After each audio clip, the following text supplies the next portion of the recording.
Hello everyone, welcome to another lecture. आज हम cholinergic antagonist में जो पढ़ने जा रहे हैं वो है गैंग्लियोनिक ब्लॉकर्स।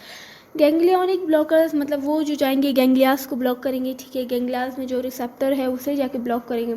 तो गैंग्लियास कहाँ कहाँ है हमारी बॉडी में? जैसे कि पता है आप लोगों को, सोमैटिक नर्वस सिस्टम है और ऑटोनोमिक नर्वस सिस्टम है। ठीक है, सोमैटिक नर्वस सिस्टम में कोई गैंग्लिया है? नहीं, बिल्कुल नहीं है, क्योंकि वहाँ सिर्फ एक नर्व जो कि निकल रहा होता है हमारे CNS से, वो जा रहा होता है हमारे अपने ई फैक्टर ऑर्गन के पास। ठीक है, कोई गैंग्लिया नहीं होता, सिंगल नर्व होता है। ठीक है, लेकिन जो हमारी पैरासिम्पैथेटिक नर्वस सिस्टम और जो सिंपैथेटिक नर्वस सिस्टम है, कलेक्टिवली अगर बोले तो ऑटोनोमिक नर्वस सिस्टम में दो तरह के नर्व्स होते हुए जाते हैं इफेक्टर ऑर्गन के पास। ठीक है, पहले होता है प्री गैंग्लियोनिक फाइबर, उसके बाद पोस्ट गैंग्लियोनिक फाइबर। ठीक है, मतलब एक फाइबर का एंड और जहाँ से दूसरा फाइबर स्टार्ट हो रहा है उसका जो सेल बॉडी है, ठीक है, वो। और हम गैंग्लिया कहते किसे हैं? यहाँ से एक सेल बॉडी तो नहीं जा रहा होगा ना, बहुत सारे सेल बॉडीज़ होंगे, बहुत सारे फाइबर्स यहाँ से जा रहे होंगे। तो इस क्लस्टर और इस कलेक्शन ऑफ सेल बॉडीज़ को हम कहते हैं गैंग्लिया। ठीक है, तो पैरासिम्पैथेटिक नर्वस सिस्टम में भी ऐसा ही है और सिंपैथेटिक नर्वस सिस्टम में भी ऐसा ही है। दो फाइबर्स होते हुए इफेक्टर ऑर्गन के पास जाते हैं। ठीक है, बस फ़र्क ये है कि पैरासिम्पैथेटिक नर्वस सिस्टम का प्री गैंग्लियोनिक फाइबर लॉन्ग होता है और पोस्ट गैंग्लियोनिक फाइबर शॉर्ट होता है, और सिंपैथेटिक नर्वस सिस्टम में pre short and post long. ठीक है, अब जो हमारे पैरासिम्पैथेटिक नर्वस सिस्टम है, पैरासिम्पैथेटिक नर्वस सिस्टम में pre ganglionic fibre acetylcholine release करेगा, वो स्टिमुलेट करेगा गैंग्लिया को, और पोस्ट गैंग्लियोनिक फाइबर पी क्या रिलीज़ करेगा? एसिटाइलकोलिन ही रिलीज़ करेगा। इसीलिए हम इन दोनों फाइबर्स को कोलिनर्जिक फाइबर्स कहते हैं। ठीक है, और सिंपैथेटिक नर्वस सिस्टम को अगर हम देखें, इसमें प्री गैंग्लियोनिक फाइबर भी क्या रिलीज़ करेगा? एसिटाइलकोलिन ही रिलीज़ करेगा, लेकिन जो पोस्ट गैंग्लियोनिक फाइबर होगा वो रिलीज़ करेगा नॉर एपिनेफ्रीन या नॉर एड्रेनलिन। ठीक है, दोनों सेम ही है। और ये सिंपैथेटिक नर्वस सिस्टम में, ठीक है, ये जो स्वेट ग्लैंड्स है, ठीक है, स्वेट ग्लैंड्स में सिर्फ सिंपैथेटिक इनर्वेशन होती है। ठीक है, पैरासिम्पैथेटिक नर्वस सिस्टम की नहीं होती। कोई भी जो फाइबर्स है वो पैरासिम्पैथेटिक नर्वस सिस्टम की स्वेट ग्लैंड्स पर नहीं जा रहे होते। तो ये क्या कर रहा होता है? सिंपैथेटिक नर्वस सिस्टम में प्री एसिटाइलकोलिन रिलीज़ कर रहा होता है ना, पोस्ट भी एसिटाइलकोलिन ही रिलीज़ करेगी। ये एक एक्सेप्शन है सिंपैथेटिक नर्वस सिस्टम में कि इसका वो फाइबर जो स्वेट ग्लैंड में जा रहा होता है ना, वो पोस्ट भी क्या रिलीज़ करेगा? एसिटाइलकोलिन ही रिलीज़ करेगा, क्योंकि सिक्रीशन को पैरासिम्पैथेटिक नर्वस सिस्टम इंक्रीज़ कर रहा था ना। ये भी क्या करेगा? स्वेट सिक्रीशन, जब हम फ्लाइट और फ्लाइट रिस्पॉन्स में होते हैं, क्या होता है? स्वेटिंग ज़्यादा हो रही होती है ना, तो इसीलिए क्या होगा, यहाँ पर भी एसिटाइलकोलिन ही रिलीज़ होगा। लेकिन होगा ये कौन सा? सिंपैथेटिक नर्वस सिस्टम ही होता है। सिंपैथेटिक नर्वस सिस्टम के वो फाइबर जो स्वेट ग्लैंड्स के पास जाएगा, वो प्री भी एसिटाइलकोलिन और पोस्ट भी एसिटाइलकोलिन ही रिलीज़ करेगा। अच्छा, रिलीज़ तो ये एसिटाइलकोलिन का सारा हमने देख लिया, लेकिन ये कौन से रिसेप्टर पे जाके एक्ट करेगा, ये भी तो हमें देखना है।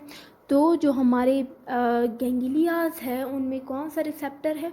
उनमें NN रिसेप्टर है। ठीक है, जैसे कि हमने पहले पढ़ लिया था कि जो हमारा ये दो तरह के रिसेप्टर्स होते हैं ना, निकोटिनिक दो तरह के रिसेप्टर्स होते हैं, NN और NM। ठीक है, न्यूरोमस्कुलर जंक्शंस पे जो रिसेप्टर्स होते हैं और जो गैंग्लियाज में होते हैं। तो हम उन्हीं रिसेप्टर्स की, NN रिसेप्टर्स की बात कर रहे हैं यहाँ पे सिंपैथेटिक नर्वस सिस्टम की गैंग्लिया में, और पैरासिम्पैथेटिक नर्वस सिस्टम की गैंग्लियाज में NN रिसेप्टर होता है। ये वो ड्रग्स होती हैं गैंग्लियोनिक ब्लॉकर जो जाके इस रिसेप्टर को ब्लॉक कर देती हैं। ठीक है, और इस रिसेप्टर को ब्लॉक करेंगी।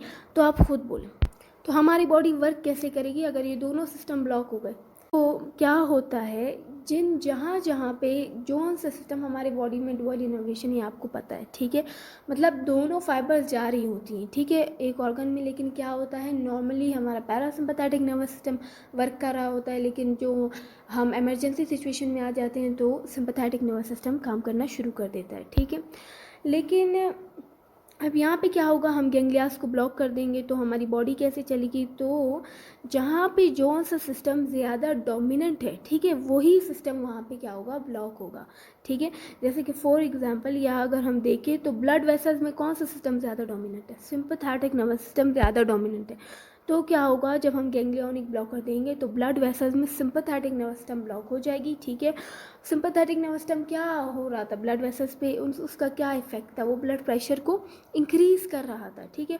तो जब हम ब्लॉक करेंगे तो ब्लड प्रेशर डिक्रीज़ हो जाएगा। स्वेट ग्लैंड्स में कौन सा सिस्टम ज़्यादा डोमिनेंट था, सिंपैथेटिक नर्वस सिस्टम ज़्यादा डोमिनेंट था। तो हम गैंग्लियोनिक ब्लॉकर देंगे तो कौन सा सिस्टम ब्लॉक होगा, सिंपैथेटिक नर्वस सिस्टम क्या हो जाएगा, ब्लॉक हो जाएगा। तो वो क्या कर रहा था, स्वेट सिक्रीशंस को इंक्रीज़ करवा रहा था, तो अब क्या होंगी, डिक्रीज़ होंगी, ठीक है। स्मूथ मसल्स में पैरासिम्पैथेटिक नर्वस सिस्टम डोमिनेंट था, ठीक है। तब जब हम गैंग्लियोनिक ब्लॉकर देंगे तो पैरासिम्पैथेटिक नर्वस सिस्टम ब्लॉक हो जाएगा, ठीक है, जिसकी वजह से स्मूथ मसल में कॉन्ट्रैक्शन हो रही थी, ठीक है। पैरासिम्पैथेटिक नर्वस सिस्टम जब स्टिमुलेट करा तो अब क्या होगा, रिलैक्सेशन हो जाएगी। हार्ट में कौन सा सिस्टम ज़्यादा डोमिनेंट है, पैरासिम्पैथेटिक नर्वस सिस्टम ज़्यादा डोमिनेंट है। तो जब हम गैंग्लियोनिक ब्लॉकर देंगे तो पैरासिम्पैथेटिक नर्वस सिस्टम ब्लॉक हो जाएगा। तो उसके पैरासिम्पैथेटिक नर्वस सिस्टम क्या कर रहा था, हार्ट रेट को डिक्रीज़ कर रहा था। तो अब क्या होगा, हार्ट रेट भी इंक्रीज़ होगा, कार्डिक आउटपुट भी इंक्रीज़ होगा और फोर्स ऑफ कॉन्ट्रैक्शन भी इंक्रीज़ होगा। आई में कौन सा सिस्टम ज़्यादा डोमिनेंट है, पैरासिम्पैथेटिक नर्वस सिस्टम ज़्यादा डोमिनेंट है, ठीक है। तो जब हम गैंग्लियोनिक ब्लॉकर्स देंगे पैरासिम्पैथेटिक नर्वस सिस्टम ब्लॉक होगा। तो क्या होगा, आई में क्या हो रहा था, पैरासिम्पैथेटिक नर्वस सिस्टम के टाइम मियोसिस हो रहा था, तो अब क्या होगा, माइड्रिएसिस होगा, ठीक है। अब आप लोगों को समझ आ गया होगा कि कौन सा जहाँ कहाँ पे क्या होगा, ठीक है। मतलब गैंग्लियोनिक ब्लॉकर देंगे तो क्या होगा। तो देखो अभी इतना इसका डिफ्यूज एक्शन है, मतलब हम गैंग्लियोनिक ब्लॉकर देंगे तो जहाँ जहाँ पे जो जो सा सिस्टम डोमिनेंट होगा वो क्या हो जाएगा, ब्लॉक हो जाएगा, ठीक है। तो इसीलिए ये अभी इतना यूज़ नहीं होते। तो हम इसे यूज़ वैसे करते क्यों थे, हम यूज़ करते थे हाइपोटेंशन करवाने के लिए सर्जरी के टाइम, क्योंकि सर्जरी के टाइम हाइपोटेंशन रिक्वायर्ड होती है ना। क्यों हाइपोटेंशन रिक्वायर्ड होती है, ताकि जो ब्लीडिंग ना हो, ठीक है, रिड्यूस करने के लिए ब्लीडिंग को और ब्लड ट्रांसफ्यूजन की ज़रूरत को कम करने के लिए हम क्या करते थे, हाइपोटेंशन करवाते थे गैंग्लियोनिक ब्लॉकर्स को देकर, ठीक है। लेकिन अभी बेटर अल्टरनेटिव्स है तो हम गैंग्लियोनिक ब्लॉकर्स को इसलिए भी यूज़ नहीं करते। और इसके दूसरे एक्शंस क्या थे, वो सारे साइड इफ़ेक्ट्स थे, ठीक है। अब देखो हम जब गैंग्लियोनिक ब्लॉकर देंगे वो सिर्फ ब्लड वेसल में जाके ब्लड प्रेशर को कम तो नहीं करेगा ना, इसके अलावा वो सर्कुलेटरी कोलैप्स भी हो सकता है, ठीक है। हार्ट रेट इंक्रीज़ हो के कार्डिक आउटपुट, ये सब हार्ट का फंक्शन सारा इंक्रीज़ हो के और बाकी सारे फंक्शन जैसे जैसे उन्हें होना है वो हो के, तो क्या होगा, साइड इफ़ेक्ट्स आएंगे, अदर फंक्शंस में इसके सारे साइड इफ़ेक्ट्स आएंगे। अच्छा, अभी अगर हम गैंग्लियोनिक ब्लॉकर्स की क्लासिफिकेशन देखें तो गैंग्लियोनिक ब्लॉकर्स आर क्लासिफाइड, ठीक है। 3 तरह से ये क्लासिफाइड हैं, competitive blockers, non competitive blockers और डीपोलराइजिंग ब्लॉकर्स, ठीक है।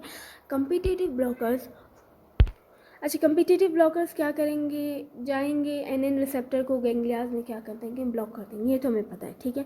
तो एनएन रिसेप्टर्स कौन से रिसेप्टर्स है, ये लाइगेंड गेटेड आयन चैनल्स है, ठीक है। जैसे कि शुरू में हमने देखा था muscarinic receptors G protein coupled receptors होते हैं और nicotinic receptors ligand gated ion channels होते हैं, ठीक है।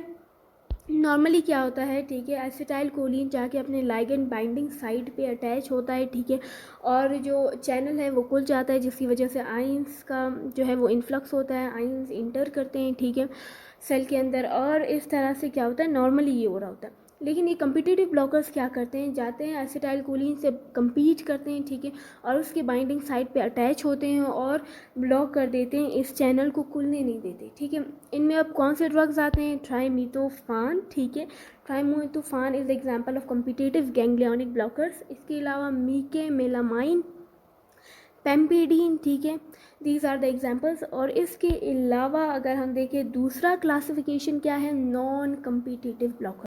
अच्छा, नॉन कम्पिटिटिव ब्लॉकर्स में कौन से आते हैं? नॉन कम्पिटिटिव ब्लॉकर्स में एग्जांपल है हेक्सामिथोनियम का, ठीक है। Hexamethonium is example of non competitive blockers, ठीक है।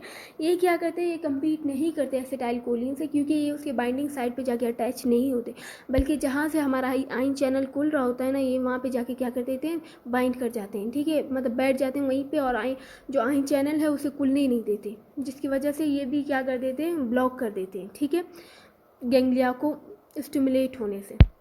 अच्छा, तो थर्ड है वो है डीपोलराइजिंग ब्लॉकर्स, ठीक है। डीपोलराइजिंग ब्लॉकर्स में जो एग्जांपल्स आते हैं वो है निकोटीन और एंटीकोलिनेस्ट्रेज, ठीक है। निकोटीन क्या है, ये एक्ट करेगा as a agonist, NN receptor के लिए एज अ एगोनिस्ट ही एक्ट करेगा ना।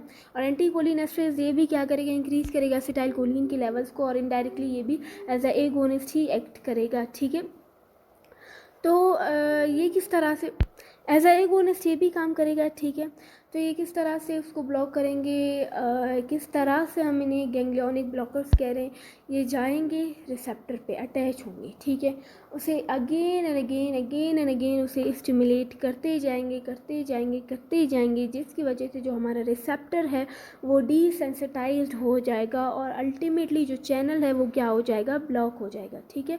डीपोलराइजेशन नहीं, पहले डीपोलराइजेशन करवा रहे थे ना, अगेन एंड अगेन स्टिमुलेट करवा के आयंस इंटर हो रहे, डीपोलराइजेशन हो रही थी, लेकिन बाद में इसने क्या कर दिया, चैनल जो है वो क्या हो गया, डिसेंसिटाइज्ड हो गया, और जो हमारा रिसेप्टर है और जो चैनल है वो क्या हो गया, ब्लॉक हो गया, ठीक है।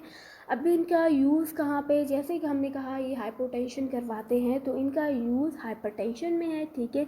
हाइपरटेंशन में ये क्या करवा देते हैं, ब्लड प्रेशर को कम करवा देते हैं, लेकिन अभी ये बिल्कुल यूज़ नहीं होते क्योंकि हमारे पास बेटर ऑप्शंस हैं, ठीक है। That's all guys, thanks for watching.